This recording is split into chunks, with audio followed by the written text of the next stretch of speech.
Halo guys, kembali lagi bersama aku di video pembelajaran kali ini. Sebelumnya perkenalkan, nama aku Talisa Cinta Bella. Di sini aku akan membahas materi yang berbeda nih dari materi sebelumnya, namun masih berkaitan, yaitu mengenai filsafat pendidikan dan teori manajemen pendidikan. Silahkan ditonton ya.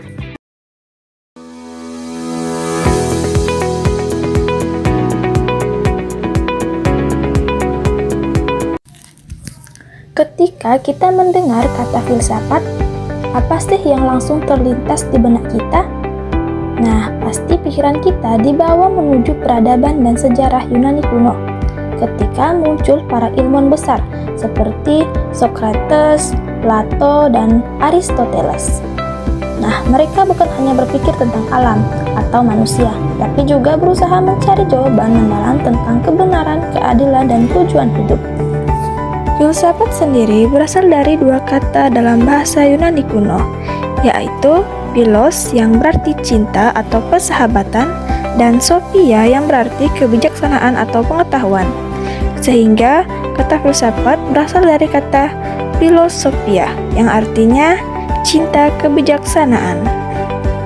Tujuan dari filsafat itu sendiri adalah menemukan dasar atau hakikat sesuatu, bukan hanya menerima apa adanya.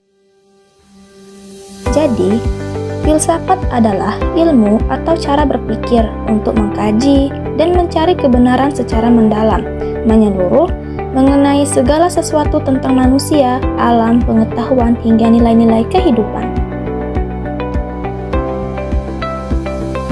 Nah, begitu juga dengan filsafat pendidikan yang menjawab berbagai pertanyaan nih, yang paling mendasar dan kritis mengenai konsep pendidikan yang mungkin dianggap sepele, seperti mengapa manusia itu harus terdidik, bagaimana cara mendidik yang baik, dan tujuan akhir apa yang pendidikan akan dicapai.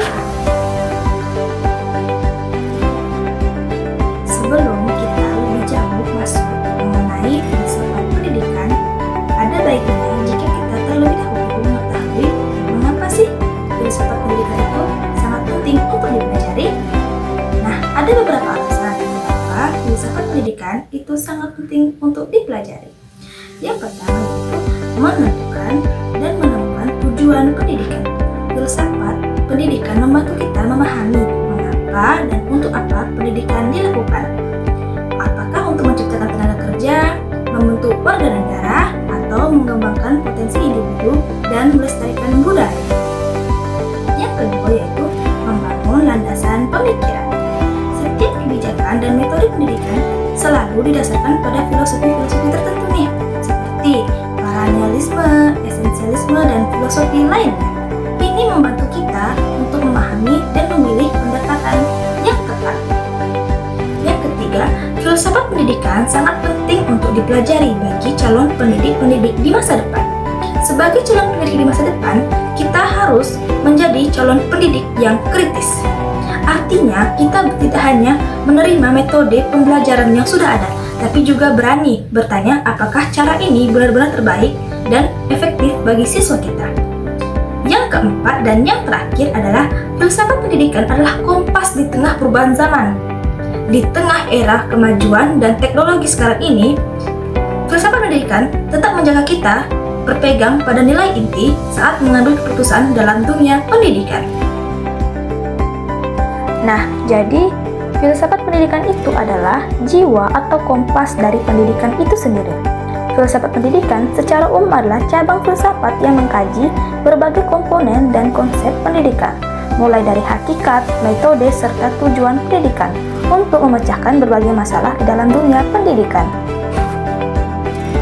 Ada beberapa pengertian filsafat pendidikan menurut beberapa ahli. Yang pertama, Al-Syabani. Filsafat pendidikan menurut Al-Syabani adalah aktivitas pikiran yang teratur yang menjadikan filsafat sebagai jalan untuk mengatur, menyelaraskan, dan memadukan proses pendidikan. Nah, menurut John Dewey, filsafat pendidikan merupakan suatu pembentukan kemampuan dasar yang fundamental, baik yang menyangkut daya pikir maupun daya perasaan menuju tabiat manusia. Sejarah filsafat pendidikan sendiri itu sudah ada sejak tahun 387 Masehi, di mana Plato mendirikan akademia di Athena. Bagi Plato, pendidikan harus membentuk akal, budi, dan jiwa, sehingga manusia dapat menjadi adil dan bijaksana.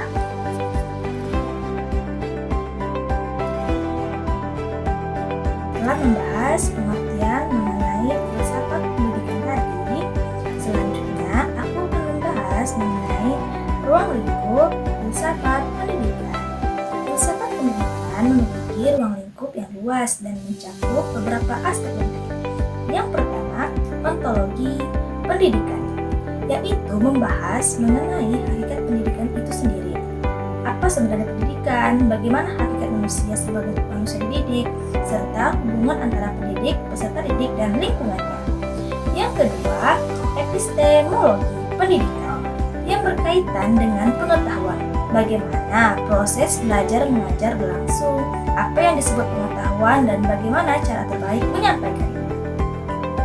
Yang ketiga, aksiologi pendidikan, yaitu tentang nilai dan tujuan pendidikan. Nilai apa yang harus ditanamkan, serta bagaimana pendidikan dapat membentuk karakter dan moral peserta didik. Yang keempat, metodologi pendidikan, yaitu cara atau strategi yang digunakan dalam proses pembelajaran, termasuk bagaimana evaluasi dilakukan agar tujuan pendidikan tercapai. Dan yang kelima serta yang terakhir yaitu membahas mengenai tujuan pendidikan. Filsafat pendidikan juga membahas mengenai tujuan serta fungsi pendidikan. Misalnya, apakah pendidikan tersebut mengembangkan potensi individu, melestarikan budaya, atau membentuk warga negara yang bertanggung jawab. Nah, kesimpulannya teman-teman, filsafat pendidikan tidak hanya berbicara teori, tetapi juga memberi dasar praktis untuk merancang pendidikan yang lebih bermakna dan efektif. Nah, selanjutnya, aku akan membahas mengenai aliran filsafat pendidikan. Nah, teman-teman, aliran filsafat pendidikan itu apa sih? Nah, jadi, aliran filsafat pendidikan adalah cabang pemikiran yang menjadi dasar dan arah bagi teori serta praktik dalam dunia pendidikan. Nah, yang pertama, perennialisme. Perennialisme merupakan aliran yang berfokus kepada penguasaan nilai-nilai abadi dan kebenaran universal melalui karya Selassie. Nah, di sini guru berperan sebagai otoritas utama dan siswa dilatih berpikir rasional dan disiplin. Aliran yang kedua yaitu esensialisme. Di aliran ini menekankan penguasaan mata pelajaran kepada siswa, yaitu mata pelajaran dasar seperti membaca, menulis, berhitung, dan sains untuk membekali para siswa untuk dalam keterampilan hidup. Nah, di sini guru menjadi pusat ilmu dan penanaman disiplin. Yang ketiga, aliran progresivisme. Aliran ini berpusat pada siswa dengan menekankan pengalaman langsung, pemecahan masalah, eksperimen, dan kerjasama agar siswa menjadi kritis dan adaptif. Nah, aliran yang keempat yaitu aliran eksistensialisme. Aliran ini menunjukkan kebebasan individu dengan memberi ruang bagi siswa memilih dan bertanggung jawab serta membantu mereka menemukan jati diri mereka sendiri. Nah, aliran kelima dan aliran yang terakhir yaitu aliran konstruktivisme. Aliran ini memandang pengetahuan sebagai hasil konstruksi aktif siswa melalui pengalaman, interaksi, dan refleksi dengan guru sebagai fasilitator proses belajar. Nah, aliran yang keempat yaitu aliran eksistensialisme. Aliran ini menunjukkan kebebasan individu dengan memberi ruang bagi siswa memilih dan bertanggung jawab serta membantu mereka menemukan jati diri mereka sendiri. Nah, aliran kelima dan aliran yang terakhir yaitu aliran konstruktivisme. Aliran ini memandang pengetahuan sebagai hasil konstruksi aktif siswa melalui pengalaman, interaksi, dan refleksi dengan guru sebagai fasilitator proses belajar. Nah, aliran yang keempat yaitu aliran eksistensialisme. Aliran ini menunjukkan kebebasan individu dengan memberi ruang bagi siswa memilih dan bertanggung jawab serta membantu mereka menemukan jati diri mereka sendiri. Selanjutnya, aku membahas mengenai fungsi filsafat pendidikan. Filsafat pendidikan memiliki beberapa fungsi di dalam dunia pendidikan. Yang pertama, menentukan dasar dan arah tujuan pendidikan. Nah, filsafat pendidikan itu ternyata menentukan kemana arahnya pergi pendidikan dan nilai apa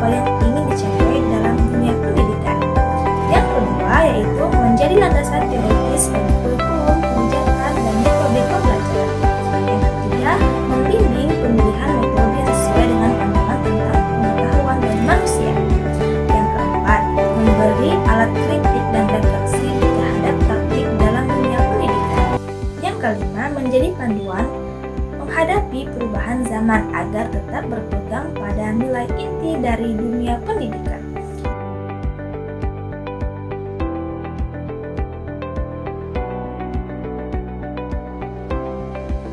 Nah, sekarang kita masuk ke dalam materi yang kedua, yaitu teori manajemen pendidikan.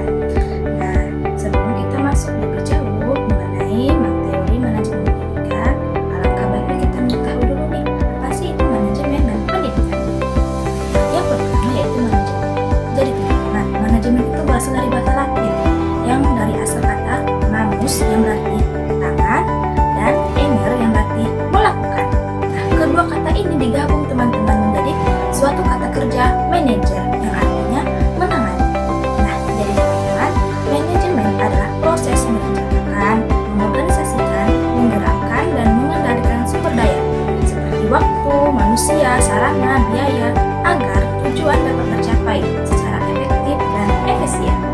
Nah, pendidikan itu dapat kita ibaratkan sebagai seseorang yang sedang menanam sebuah pohon di kebun yang luas, di mana orang yang menanam pohon tersebut itu sebagai guru, pohonnya sebagai siswa, rencana penanamannya sebagai kurikulum, dan hasil panen yang berkualitas itu sebagai lulusan yang berkualitas.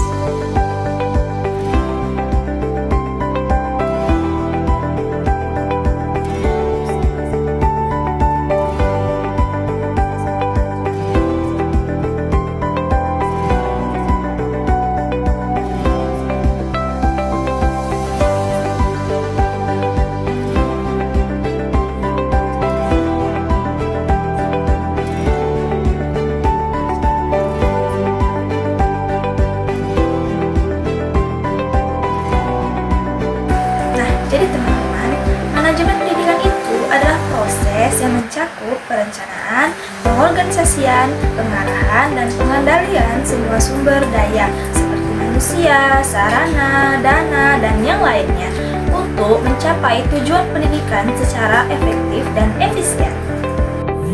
Nah, jadi manajemen pendidikan itu teman-teman dibagi lagi menjadi beberapa aspek, yaitu di antara lain yang pertama manajemen kurikulum, kedua, manajemen personalia, yang ketiga, manajemen peserta didik, yang keempat, manajemen sarana dan prasarana, yang kelima, manajemen keuangan dan administrasi, yang keenam, manajemen hubungan masyarakat, dan yang ketujuh, manajemen layanan khusus.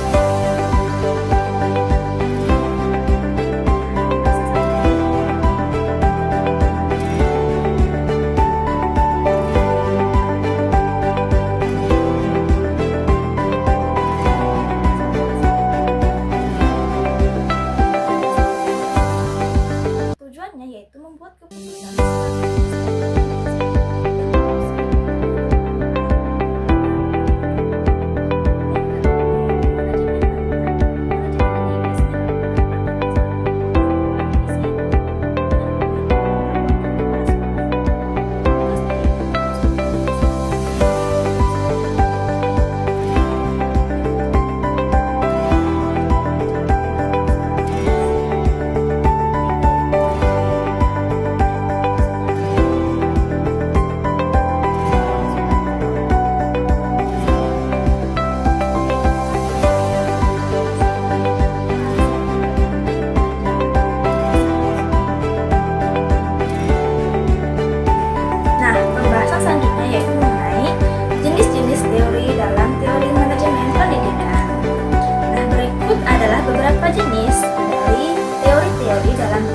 manajemen pendidikan.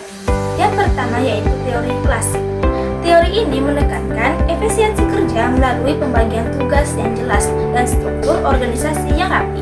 Nah, dalam pendidikan itu setiap guru, tenaga kependidikan, dan siswa memiliki peranan spesifik teman-teman, sehingga kegiatan belajar dan mengajar bisa berjalan lebih efektif. Yang kedua yaitu teori birokrasi. Nah, teori ini menekankan adanya aturan, hierarki, dan prosedur yang ketat dan jelas untuk mencegah keteraturan. Nah, di dalam pendidikan itu, sekolah harus punya aturan, tata tertib, serta sistem administrasi yang jelas agar semuanya berjalan dengan jelas, tertib, dan disiplin. Yang ketiga yaitu teori hubungan. Teori hubungan ini menekankan pentingnya hubungan sosial antara anggota organisasi. Nah,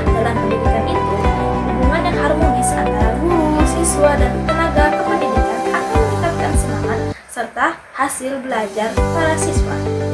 Yang keempat yaitu teori sistem. Nah, teori ini memandang siswa sebagai sebuah sistem yang terdiri atas input, proses, output, dan feedback, di mana input itu adalah siswa, guru, fasilitas, proses adalah kegiatan belajar dan mengajar, output adalah lulusan, dan feedback adalah evaluasi untuk perbaikan. Nah, teori yang kelima atau teori yang terakhir yaitu teori kontingensi. Nah, di sini teori ini menekankan manajemen harus menyesuaikan dengan situasi dan kondisi yang ada. Nah, contohnya saat pandemi, sekolah harus menyesuaikan pembelajaran menjadi daring atau online sesuai dengan kondisi yang ada. Nah, materi selanjutnya dan materi yang terakhir yaitu prinsip dan fungsi manajemen pendidikan. Nah, manajemen pendidikan sendiri itu memiliki beberapa prinsip yang harus dipegang teman-teman. Yang pertama yaitu tujuan pendidikan harus ditempatkan di atas kepentingan pribadi. Yang kedua, manajer atau pemimpin harus menyeimbangkan wewenang dengan tanggung jawab. Yang ketiga yaitu memahami faktor psikologis manusia, baik guru, siswa, dan tenaga kependidikan. Nah, yang terakhir yaitu fungsi manajemen pendidikan. Nah, manajemen pendidikan memiliki beberapa fungsi. Yang diantaranya yang pertama, menjadi landasan berpikir ilmiah untuk menyelenggarakan pendidikan. Yang kedua yaitu memberikan arah, tujuan, dan pedoman dalam praktik pendidikan.